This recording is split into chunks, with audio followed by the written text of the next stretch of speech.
Great. I mean, obviously, like your optimism, and so I mean, in terms of actual specific sort of math, if you want to do on Sure. what goes in the budget of Nepal, right? Mm-hmm. Foreign aid is such a big portion, remittance is such a big portion.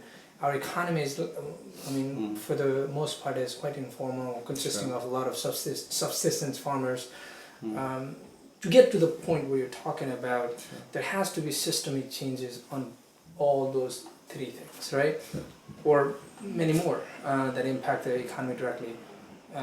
I would love to see, I don't know if you guys have thought through this, a little bit more concrete plan on how do you plan to address various different ways.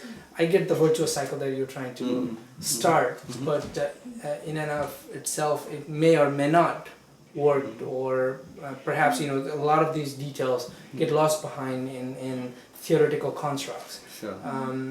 But that's sort of my question is, how do we bridge between a theoretical construct on, hey, we're going to win election, we're going to do all these great things, that's going to bring prosperity, to these are the different sources of income, right? This is what goes into building roads, building schools, building hospitals and stuff like that. And here, if you give me the rain today, I can get Nepal to this point if all these things happen. That's far more concrete to me, and it actually is a departure from how everybody else, at least the incumbent political parties, go and approach these questions of economic prosperity.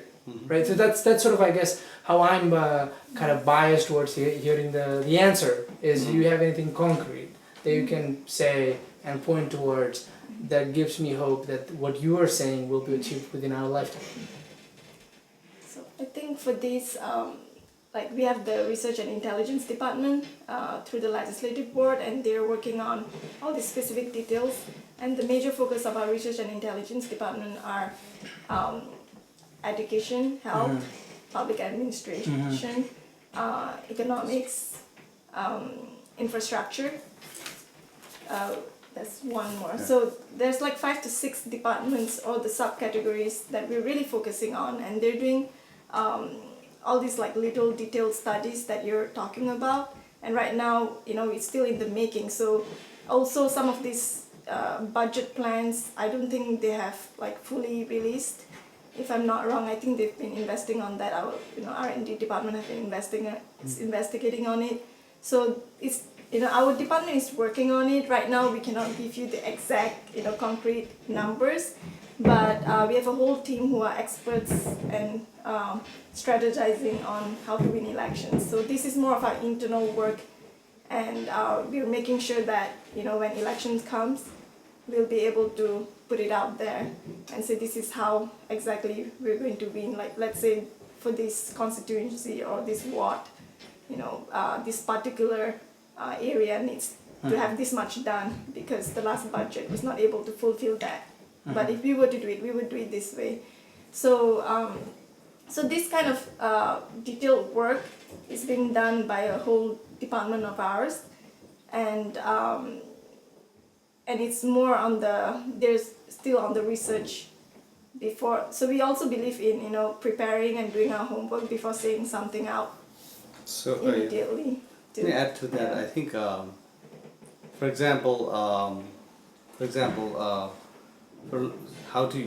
do you do if you win Kathmandu, right? For example, then I think we've identified ways to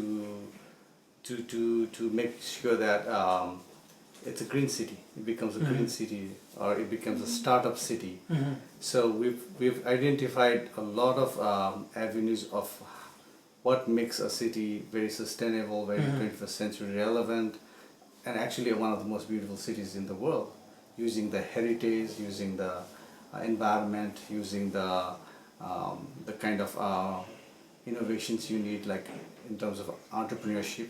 So I think our real focus would be much about creating that space for citizens to be highly entrepreneurial, so that the government becomes more like a servant government that facilitates this kind of this environment in the country. And we believe that Nepalese are highly entrepreneurial beings. You know, you can see that when they've gone out of this country and, you know, into the States or even in New York, you know, you see the kind of, you know, entrepreneurial spirit we have. So it's just about harnessing the environment for those people, and using our for example, why can't we ask, why can't spiritual tourism become our main forte? We focus so much on adventure tourism, whereas it just happens that two of the biggest religions of the world, Hinduism and Buddhism, actually has the base in our country. So how do we use that, not just for economic revival of the country, but also about how to be a soft power based on that? Because we can influence our neighbors China and India through that too. So we try to integrate a lot of this, you know, economic and, you know, geopolitical strengths that we have, so that, you know, our country actually, you know, can create, the countrymen can still create this kind of situations. So.